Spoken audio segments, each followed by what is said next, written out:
Tích chập bước nhảy là một phần khác của khối xây dựng cơ bản của tích chập, như được sử dụng trong mạng neuron tích chập. Hãy để tôi cho bạn một ví dụ. Giả sử bạn muốn chập ảnh 7 x 7 này với bộ lọc 3 x 3 này. Ngoại trừ việc thay vì thực hiện theo cách thông thường, chúng ta sẽ thực hiện với một bước nhảy của 2. Điều đó có nghĩa là bạn lấy tích từng phần tử như bình thường trong vùng 3 x 3 phía trên bên trái này, rồi nhân và cộng, và kết quả là 91. Nhưng sau đó, thay vì dịch chuyển hộp màu xanh lam sang một bước, chúng ta sẽ dịch chuyển nó sang 2 bước. Vì vậy, chúng ta sẽ làm cho nó nhảy qua 2 bước như vậy. Chú ý các góc trên cùng bên trái đã đi từ dấu chấm này sang dấu chấm này, nhảy qua một vị trí.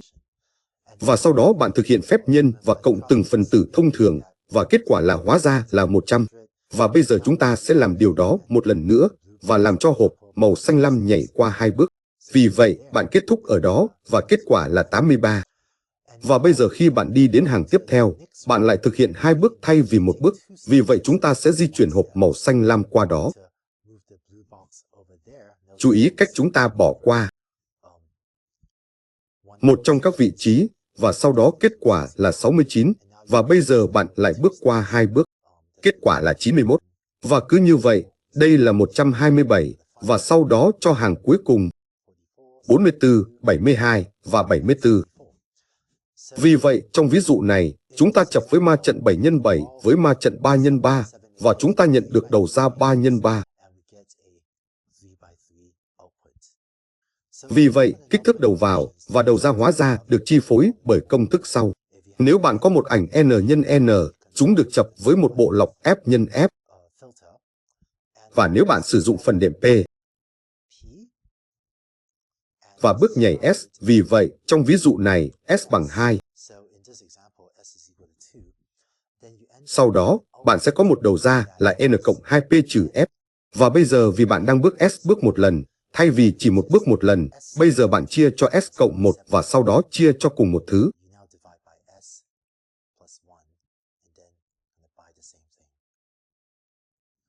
Vì vậy, trong ví dụ của chúng ta có 7 cộng 0 trừ 3 chia cho 2. Đó là bước nhảy. Cộng 1 bằng. Hãy xem. Đó là 4 chia 2 cộng 1 bằng 3. Đó là lý do tại sao chúng ta kết thúc với đầu ra 3 x 3 này.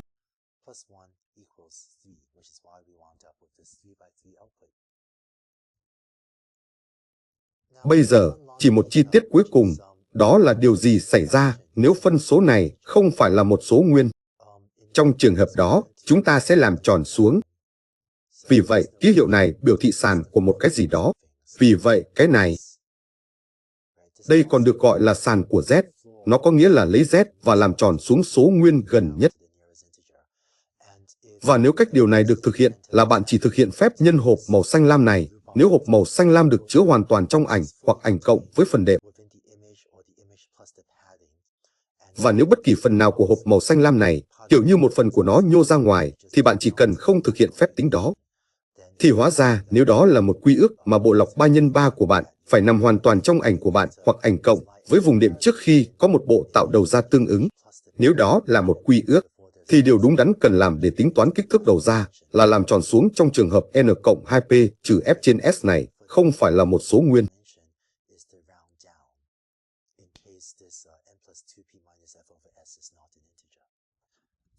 Vì vậy, để tóm tắt các kích thước, nếu bạn có ma trận N x N hoặc ảnh N x N mà bạn chập với ma trận F x F, bộ lọc F x F với phần đệm P và bước nhảy S, thì kích thước đầu ra sẽ có kích thước này. Và thật tuyệt khi bạn có thể chọn tất cả những con số này sao cho đó là một số nguyên, mặc dù đôi khi bạn không cần phải làm điều đó, và làm tròn xuống cũng không sao cả. Nhưng xin vui lòng làm việc thông qua một vài ví dụ về các giá trị của NF, P và S cho chính mình để tự thuyết phục nếu bạn muốn rằng công thức này là chính xác cho kích thước đầu ra. Bây giờ trước khi tiếp tục, có một nhận xét kỹ thuật tôi muốn đưa ra về tương quan chéo so với tích chập.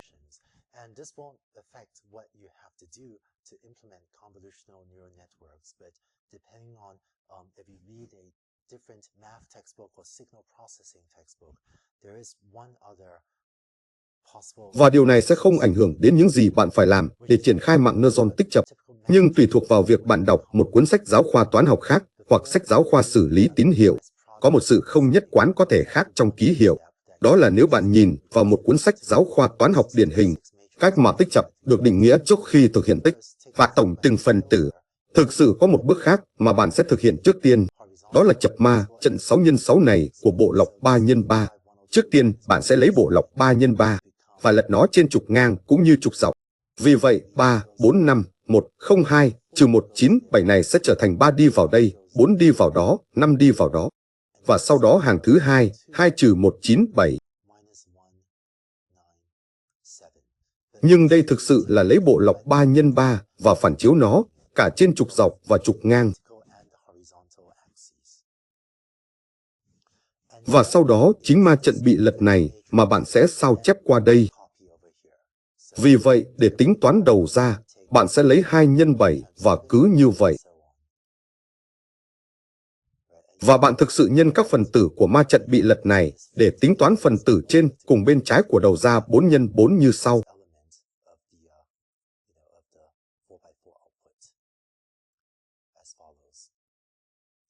Và sau đó bạn lấy 9 số đó và bạn dịch chuyển chúng sang 1, dịch chuyển chúng sang 1 và cứ như vậy. Vì vậy, cách chúng ta đã định nghĩa phép toán tích chập trong các video này là chúng ta đã bỏ qua phép toán phản chiếu này.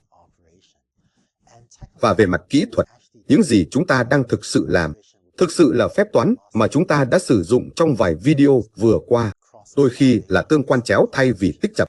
Nhưng trong tài liệu học sâu, theo quy ước, chúng ta chỉ gọi đây là phép toán tích chập. Vì vậy, để tóm tắt, theo quy ước trong học máy, chúng ta thường không bận tâm đến phép toán lật này. Và về mặt kỹ thuật, phép toán này có lẽ được gọi là tương quan chéo thì tốt hơn. Nhưng hầu hết các tài liệu học sâu chỉ gọi nó là toán tử tích chập. Và vì vậy, tôi cũng sẽ sử dụng quy ước đó trong các video này. Và nếu bạn đọc rất nhiều tài liệu học máy, bạn thấy hầu hết mọi người chỉ gọi đây là toán tử tích chập mà không bận tâm sử dụng những phép lật này. Và hóa ra là trong xử lý tín hiệu hoặc trong một số nhánh của toán học, việc thực hiện lật trong định nghĩa tích chập khiến toán tử tích chập có thuộc tính này là A chập với B chập với C bằng A chập với B chập với C. Và điều này được gọi là tính kết hợp trong toán học.